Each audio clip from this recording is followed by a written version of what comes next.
All right.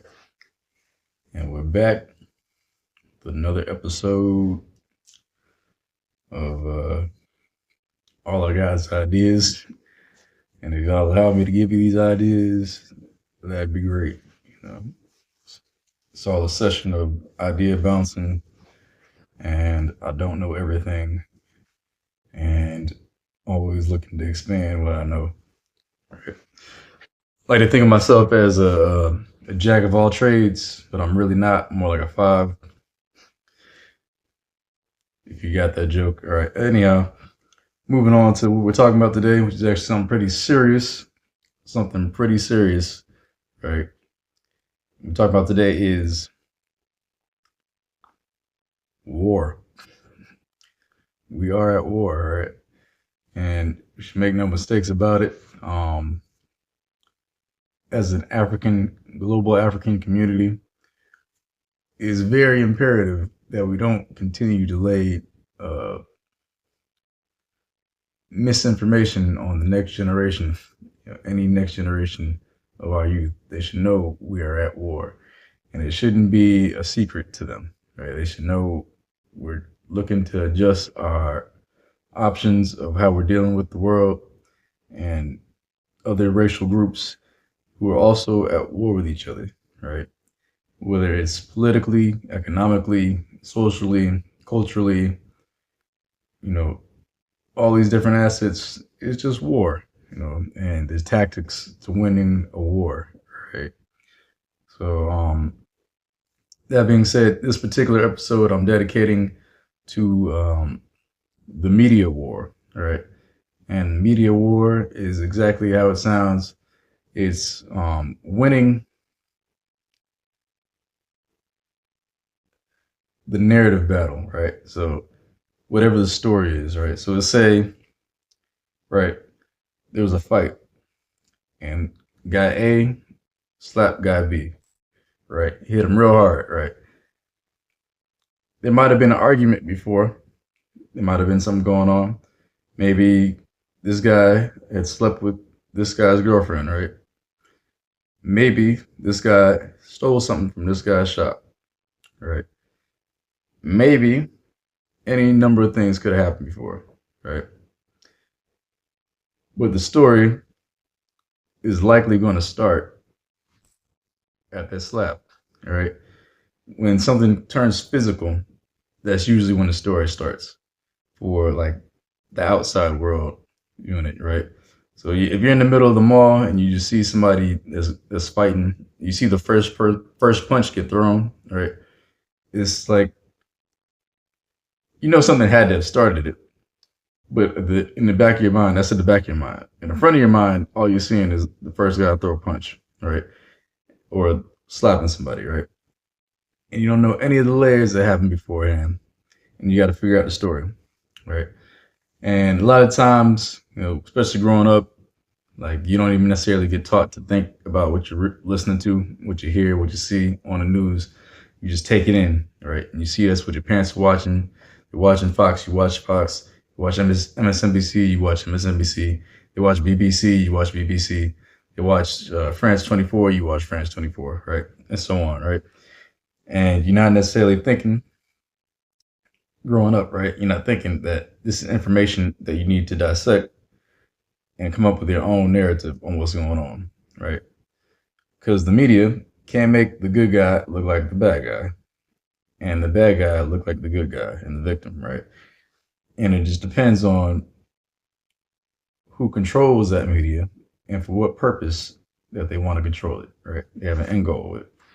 And Africa has an agenda, right? And if we have an agenda 2063 or agenda next year, right, the agenda will not uh, take hold until we have a certain amount of fronts on this war that we're fighting, right? A certain amount of fronts need to be tackled. And that is firstly my top two uh, is food. I heard somebody say that we need to have a food fight. Trying to remember his channel. I'll shout him out in the comment section. All right. So having a food fight, right? that is agriculture, right? So Africa needs to feed itself. The diaspora needs to be able to feed itself, right? The Caribbean needs to be able to feed itself, and food should be our last issue and concern, right? Especially with all the great agricultural lands that we have, the great weather we have. There should be no reason anybody lacks any food in our regions, right? We should have an abundance of it. It should be like I've already seen, in Tanzania, food rots in the street, but there's still folks that are ask you for money, they need money, they can't eat, right? So food should even not just be abundant, it should be cheap so that everybody can actually attain a meal a day, right? And have some good fresh fruit and vegetables to eat and be healthy, right? Have some fresh water every day. Should be we have an abundance of water. We need these things, these basic amenities to be provided to make life easier, right? Um, that's the first front. The second front, and technically either of these are interchangeable, right? Is the media war, right? And that's to be able to even like we have a the food fight is not just about feeding yourself, right? Now we have to deal with GMO and fake food, and a lot of these billionaire philanthropists coming to our countries and our places of demographic dominance, right? Places that African and Black people are a majority, right? They'll come and they try to set up a shop and sell you GMO, right? And that shit we really don't need. And we already have great land and great natural fruit, vegetables, grain, all that, rice, sorghum, right? There's no reason we should have, fake tomatoes coming in and using that shit to eat, right? Um, yeah, the GMO battle is pretty tough because it's still a psychological thing, right? People think that anything that a white man comes to tell them is automatically right, and that they shouldn't even question it, right? And that white Jesus complex, which is my third issue, is religion. The religious front is not even necessarily changing the religion in general. You could still be a Christian, uh, but your image of God cannot be colonized if you want to get free, right? That's just my whole thesis on Africa in general. Is if we put other races ahead of us in our mind, then we're gonna always put them in front of us when it comes to doing business and trade and technology and learning new things and teaching the world because they're not even supposed to be in a position of like learning shit from other people. Like we've taught the world before, right? We taught the world. We taught Europe twice, right? At least twice. You know, the Greeks learned from it's either Greeks or Romans. I forget who comes first. That part of history in Europe, I didn't take too seriously. I just know they share a lot of similar gods, and a lot of those similar gods also come from Egypt, right? Or Kemet, right? And Nubia, right? And it all comes back to black every time. And then also with the Moors in the medieval times in Europe, medieval times in Europe, right? So they had taught them again, you know, basically how to run societies, right? And we're still learning again. We're supposed to be teaching the world again, right? How to run a society, right? How to get off of this capitalistic system and start new systems and, create new systems where it's not about individualism, although individual achievements are nice. Um, which also plays in my media war, right? So individual achievements are nice, right? It's nice to have wealthy people in a society, but the wealthy people need to be doing constructive shit with the money. It can't just be racking up and using it just to take all the women in town, and there's nothing getting built, no schools, no roads, no infrastructure, and then they'll take the money and bank it in another country, right? So the Dangotes of the world, as much as I admire him for staying in Africa and living in Nigeria, living in Kano, right, or wherever, right. He lives in Nigeria, and he spends most of his time in Nigeria. The issue is he went to cry about being treated unfairly in his about his issue with his refinery, right? He has one of the probably the world's best refinery right now in terms of quality. And I think in terms of production as well, like the top in the world of production and quality, right? So not just like how much, but also the quality like is really good, clean, uh, final finished products, right? So at the pump when you're using it, it's not stuff that's gonna like drain your car real fast, right? So it allows your car to live a little bit longer because it's so clean, right? And but he went to foreign companies to talk about it. He's like, hey, to foreign news media, he's talking about being treated unfairly. There's a oil mafia is not allowing me to buy oil in Nigeria. Now we have to go buy oil from such and such country, and then we're still importing the crude so we can refine it. And now even it's gotten to the point where it's not even just importing crude oil to refine. 95+% of it is actually being exported because the local politics is that they want to maximize how much they can actually charge for oil at the pump. So those companies would rather pay for substandard, expensive oil that's being imported from Malta.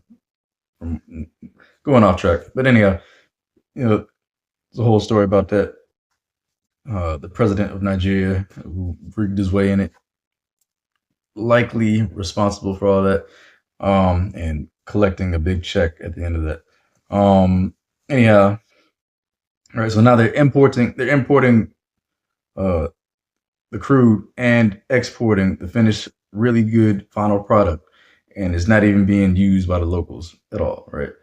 So we're getting like triple fucked just from that one issue, right? And if he had realized that the media wars, right, this has been going on for a while. It's not even something new, right? We should have our own platform. We should already have our own TikTok, Facebook, YouTube type apps, even tied into all one app, right? Where we can communicate and share ideas and give information and it all be controlled under our own narrative, right? And I don't even expect it to be like 100% accurate all the time, right? Because the news is the news. There's not really any news channel that's going to give you 100% of the truth. You have to piece together different sides of the story, right? But we would have our own narrative. Like China has their own narrative. They have their own news channels that they have their people watching, and not even just that they're making their people watch it. Like there's places like technically in America we don't have the option. We have sometimes we used to have RT. I'm not sure if we still have RT, the Russian television, right? Um, but they're trying to control, what exactly you can see and who the information is coming from, how it's disseminated, who looks like the good guy, who looks like the bad guy. They really want Russia and China to be the bad guys. They really want Iran to be a bad guy. Um, and at some point, after creating our own narrative, right, and not just having our own narrative, but having our own platforms, right, where our billionaire and extra millionaire class should be working together to create, right? Because it's not even just something that affects one individual, it affects everybody.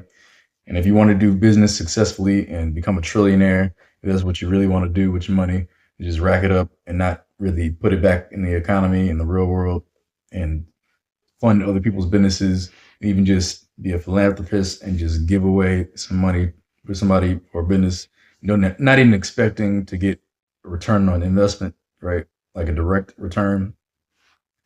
Like you say, I put in, $1,000 to this one person's business and I expect, my 20% at the end of the year.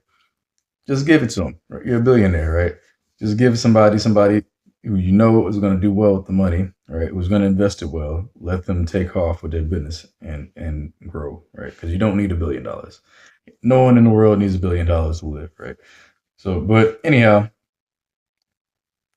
that to get to be able to even grow even further than where you're already at, you're gonna need media to be on your side, and you need to be able to promote and project your narrative to the world, right? So if anybody knows Dangote personally, please, please tell him to get with the other billionaires that are in Africa.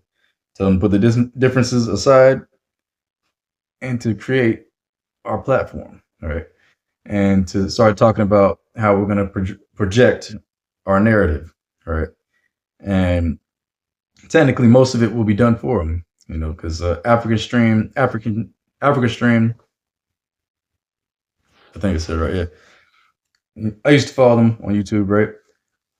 Very professional channel, right? We need a platform where they can be on and not worry about being censored, right?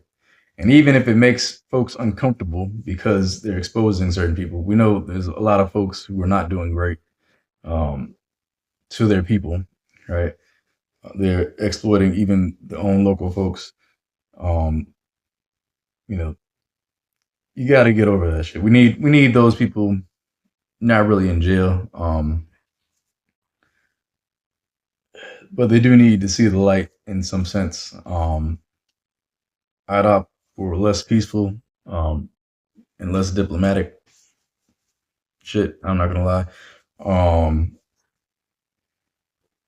But that's for the folks who just don't get it, right? The folks who do get it should probably just turn themselves in and do their time, right? And let them know, hey, you do your time, you get out, and we'll put you on a farm, and you're gonna have to work from the ground up, but you'll be free, potentially.